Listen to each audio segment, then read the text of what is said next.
ಮಳವಳ್ಳಿ ತಾಲೂಕಿನ ಅಲಗೂರು ಪೊಲೀಸ್ ಠಾಣಾ ವ್ಯಾಪ್ತಿಯ 3 ದೇವಸ್ಥಾನಗಳಲ್ಲಿ ಕಳ್ಳತನ.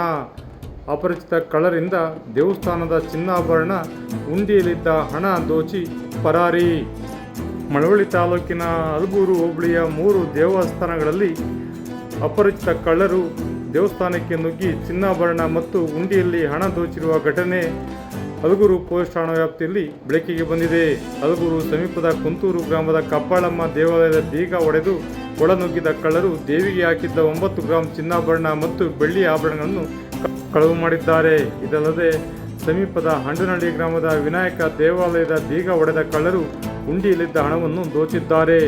ನಂತರ ಅಲಗೂರಿನ ಕೆರೆ ಬಳಿ ಇರುವ ಪಟ್ಟದಮ್ಮ ದೇವಾಲಯದ ಮುಖ್ಯ ದ್ವಾರದ ಬಾಗಿಲ ಬೀಗ ಮುರಿದ ಕಳ್ಳರು ಗರ್ಭಗುಡಿಯ ಬಾಗಿಲು ಮುರಿಯಲು ವಿಫಲರಾಗಿದ್ದಾರೆ. ತಡರಾತ್ರಿ ಗಸ್ತಿನಲ್ಲಿದ್ದ ಪೊಲೀಸರು ದೇವಾಲಯದ ಬೀಗ ಹೊಡೆದಿರುವುದನ್ನು ಗಮನಿಸಿ ತಕ್ಷಣ PSI ಲೋಕೇಶ್ ಅವರಿಗೆ ತಿಳಿಸಿದ್ದಾರೆ. PSI ಲೋಕೇಶ್ ಅವರು ತಕ್ಷಣ ಕ್ರಮಗೊಂಡು ಪ್ರಕರಣ ದಾಖಲಿಸಿಕೊಂಡು ಕಳ್ಳರ ಪತ್ತೆಗಾಗಿ ಬಲೆ ಬೀಸಿದ್ದಾರೆ. ವಿಶೇಷ ವರದಿ HN ಪ್ರಸಾದ್, ಅಲಗೂರು.